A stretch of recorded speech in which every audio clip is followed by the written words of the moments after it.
예수님의 소원이 우리의 소원되어 주의 기쁨 되는 이 하루 되기를 주님의 이름으로 축복합니다. 아멘. 사도 바울은 자신이 에베소로 직접 가서 디모데를 격려하고 복음을 가르쳐야 되는데 여러 가지 상황이 그렇지 못한 상황이었던 걸 알게 됩니다. 그래서 오늘 본문의 13절과 14절에 보면 이런 말을 합니다. 내가 속히 내게 가기를 바라나 이것을 내게 쓰는 것은 만일 내가 지체하면 이라고 얘기합니다. 그러니까 지금 디모데가 있는 곳으로 속히 가서 복음의 진리를 가르치고 거짓된 교훈을 훈계하려고 하는데, 그런데 나의 방문이 지체되면, 내 방문이 지체돼서 하루빨리 복음의 핵심을 전해야 되는데 가르쳐 줘야 되기 때문에 이제 내가 이렇게 편지를 쓰는 거야 라고 하면서 디모데에게 말하기를 하나님의 집에서 어떻게 행하여야 할지를 이라고 이야기합니다. 어떻게 행하여야 될지라고 하는 것은, 하나님의 집이라고 하는 것은 여기 오늘 성경에 하나님의 가족, 하나님의 가정, 하나님의 성도들이지요.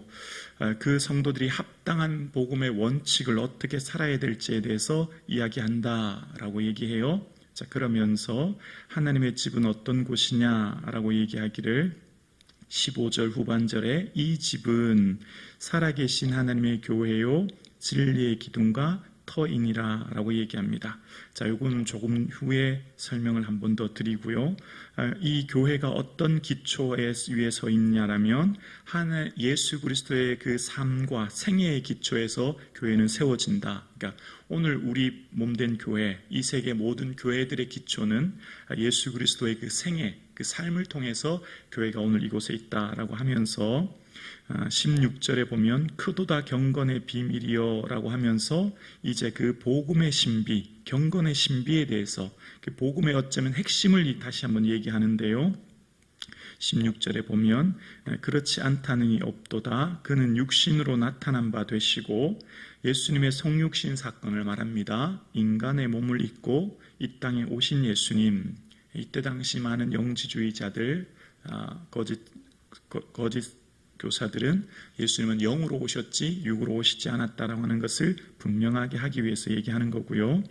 두 번째, 육신으로 나타난 바 되시고 영으로 의롭다함을 받으시고, 영으로 의롭다 하심을 받았다고 하는 것은 예수님께서 사역을 시작하실 때 성령이 비둘기같이 임하셨고, 그래서 성령의 사역으로 인하여서 예수님이 더 권능으로 그의 사역을 감당하셨다는 것을 얘기하죠. 그리고 천사들에게 보이시고, 하나님 아들 예수 그리스도, 하나님은 영이시기 때문에 영이신 주님을 우리 눈으로는 볼 수 없지만 육신의 몸을 입고 이 땅에 오셨죠. 그래서 육신의 몸을 입고 이 땅에 오신 주님을 우리 사람들뿐만 아니라 영적 존재인 천사들까지도 직접 다시 한번 육신으로 오신 주님을 보게 되었다는 걸 얘기하고, 또 만국에 전파되시고 라고 이야기합니다. 만국에 전파되었다고 하는 것, 예루살렘으로 시작하여서 유대와 사마리아와 그리고 어떻게 해요? 세상 땅끝까지 복음이 전파되게 된 것이죠. 그래서 만국에서 전파되시고 세상에서 믿은 바라고 얘기합니다. 세상 모든 민족이 그래서 예수 그리스도를 믿게 되는 땅끝까지 복음을 증거되게 하셨고, 마지막에 영광 가운데 올려지셨느니라. 예수님의 승천 사건을 말합니다. 예수님 부활하셔서 승천하셨고 그 하나님 우편의 보좌에 앉아 계신 그 영광스러운 사건을 이야기하는 겁니다. 그래서 오늘 이 3장 16절이 복음의 핵심인 거죠. 이 땅에 성육신하여 오신 예수님, 십자가 고난 받으시고 부활하셔서 승천하신 예수님, 그분으로 인하여 온 민족에게 복음이 전파되었고 주를 믿게 되었다라고 하는 사실을 기록하고 있습니다. 이것이 큰 경건의 신비라고 이야기합니다. 이것이 곧 우리에게 생명을 주는 말씀이요, 이것이 곧 우리의 삶을 영생의 은혜를 주시는 놀라운 은혜 중의 은혜입니다. 우리는 오늘 이 본문의 사건이 익히 잘 알고 있는, 우리가 이미 다 들어서 알고 있는 내용이지만 초대교회 당시에 이 복음, 예수님의 이 땅에 오신 사건과 그 사역과 부활과 이 사건에 대해서 사도 바울이 좀 명확하게 이제 가르치기 시작하는 겁니다. 그러면서 자, 오늘 본문 아까 처음 1장 15절 후반부에 이 집은 하나님의 교회 또 성도 그 몸된 교회가 어떤 곳이냐면 살아계신 하나님의 교회요라고 이야기합니다. 하나님은 살아계셨다는 것을 지금 강조하죠. 그러면서 진리의 기둥과 터다라고 이야기합니다. 세상의 진리를 높이 드러내 보이고 그 지탱하는 사명을 감당하는 공동체가 바로 교회 공동체라는 겁니다. 에베소에 있는 아르테미스 신전의 거대한 기둥들을 비유하면서 진리의 기둥이다라고 얘기하면서 터라고 하는데요. 이 터라고 하는 헬라어 원어는 기반, 토대 이런 의미가 있는데 이게 원래 어떤 의미에서 쓰였냐면 큰 돛대를 받치는 지지물, 기초를 얘기합니다. 큰 돛대를 받치는 지지물. 배가 힘차게 앞으로 가려고 하면 이때 당시 대부분 동력선이었죠. 그 동력선인 배가 앞으로 힘있게 가기 위해서는 돛을 최대한 크게 펴야 했고 그 돛을 편 만큼 크기만큼 배가 빠르게 앞으로 진행하지 않습니까? 그래서 이 돛대를 받치는 지지물이 바로 이 터에 쓰였던 단어입니다. 몸된 교회가 하나님의 복음을 세상에 전하고 진리의 빛을 세상에 비추기 위해서는 몸된 교회 성도들이 견고히 서 있어야 되는 것이죠. 그 견고히 서 있는 성도들의 삶을 통해서 하나님의 복음이 땅끝까지 증거되는 것입니다. 그래서 하나님께서는 세상 무엇보다도 소중하게 여기는 것이 바로 교회예요. 교회를 너무너무 소중하게 여기세요.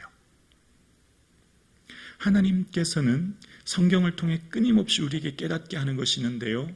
하나님의 눈동자와 하나님의 관심과 하나님의 사랑이 교회에 있습니다. 여러분이 교회죠. 여러분을 하나님이 얼마나 소중히 여기신지 몰라요. 왜냐하면 여러분을 통해 몸된 교회가 앞을 향해 나아가도록 큰 돛대가 바람을 받아서 앞을 향해 나아가듯이 여러분의 오늘 이 기도를 통해 여러분의 중보기도와 여러분의 삶을 통해 하나님의 복음이 그리고 하나님의 교회가 견고히 서가기 때문입니다. 여러분은 하나님의 보배이십니다. 하나님의 관심이 여기 있는 거예요. 하나님께서 교회를 진리의 기둥과 터로 세우셨고 얼마나 소중하게 여기신지 몰라요. 그래서 주후 1세기 주 110년경의 폴리니스 서한집이라고 하는 로마 총독이 쓴 기록에 보면 당시 그리스도인이라고 하는 여집사들을 두 사람을 체포해 오는데요. 당시 그리스도인이라고 하는 사람들에 대한 자료가 잘 없고 이 초기 기독교인들 그리스도인들에 대해서 어떤 판결의 기준이 없기 때문에 이제 조사를 하게 됩니다. 그때 당시 그들은 서로를 집사라고 불렀는데 오늘 우리 앞서 집사의 기준이 나오지 않습니까? 서로를 이제 집사라고 부르는 두 사람을 잡아와서 고문하면서 그들이 했던 일들과 이 삶을 조사하기 시작하는데요. 그 조사가 이제 폴리니우스 서한집이라고 하는 자료에 나와 있습니다. 그 자료에 보면 총독이 이런 기록을 남깁니다. 이들은 정한 날 새벽에 모여 그리스도가 신이라고 찬송을 교창하고 라고 이야기합니다. 새벽에 모여서 그리스도를 찬송한다. 이들의 특징이라는 겁니다. 우리처럼 새벽에 모여서 예수님을 높여드리고 찬양하는 어쩌면 하나님께 예배하는 모습이 있었다는 것을 얘기합니다. 그러면서 맹세를 하는 습관이 있었는데 그들은 서로 맹세를 했다는 겁니다. 어떤 맹세를 했냐면 그 맹세는 어떤 범죄를 저지르겠다는 것이 아니라 절도행위나 산적행위나 간음행위를 하지 않으며 약속을 어기지 않으며 자기들이 맡은 돈을 되돌려 달라고 하면 바로 주겠다고 하는 것이다 라고 하면서 이 맹세와 의식을 하고 난 후에 헤어졌다 이런 자료가 나옵니다. 뭐죠? 집사라고 부름받은 사람을 조사해서 고문을 해봤더니 그들은 새벽부터 그리스도라고 하는 그 신을 찬송한다는니다. 예수님을 찬송하고 높였다는 거죠. 예배드렸다는 거예요. 그리고 흩어질 때는 어떻게 했다고요? 도덕적이고 윤리적으로 바르게 살자. 이때 당시 황제를 숭배하고 또 세상적으로 타락한 문화에 물들지 않았다는 겁니다. 그래서 이 총독이 폴리니우스 총독이 그 여집사 2명한테 고문을 하면서 이런 얘기를 했다는 겁니다. 황제를 숭배하고 그리고 황제에게 향을 바치면 풀어주겠다라고 하면서 황제의 신상 조각을 그 앞에 가지고 왔다는 겁니다. 여기 신상에 절하면, 숭배하면 즉시 풀어주겠다고 얘기했다는 겁니다. 그런데 그들은 끝까지 황제를 숭배하지 않고, 그래서 그들을 처형할 수밖에 없었다. 그런 자료가 남아 있습니다. 그들의 삶 가운데 예수님이 유일하신 주요 하나님이시기에 절대 황제에게 숭배하지 않았고, 그 심한 고문으로 인해서 죽음에 이르기까지 그들은 결코 그들의 믿음을 버리지 않았다라는 자료가 초대교회에 나오고 있습니다.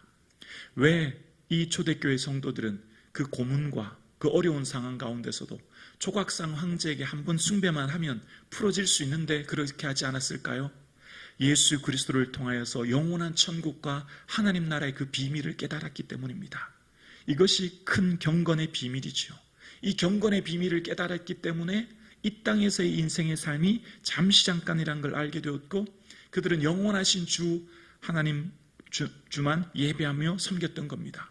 그래서 하나님께서 세우신 이 초대교회 성도들처럼 복음을 지키기 위해 삶을 드렸던 헌신의 삶을 통해 몸된 교회가 견고히 세워지게 되었고, 1세기 초대교회 성도들의 그 순교의 피가 오늘 우리로 흘러 넘쳐서 오늘 우리가 교회에 세워지게 된 거죠. 오늘 함께 예배하시는 저와 여러분, 오늘 저와 여러분을 귀히 여기십니다. 진리의 기둥으로 토로 세우셨고, 우리를 통해 하나님의 복음이 땅끝까지 전파되게 하셨습니다. 이 길은, 십자가의 길은, 제자의 길은 때로 고난과 어려움이 있을 수 있죠. 그러나 이 길이 하나님께서 맡겨주신 진리의 길이기에 어떤 어려움도 굳건히 인내하고 이겨낼 수 있는 담대한 믿음 있기를 주의 이름으로 축원합니다. 우리에게는 이 큰 경건의 비밀이 있기 때문입니다. 예수 그리스도의 그 영광의 나라를 바라보는 이 아침 되기를 주님의 이름으로 축원합니다.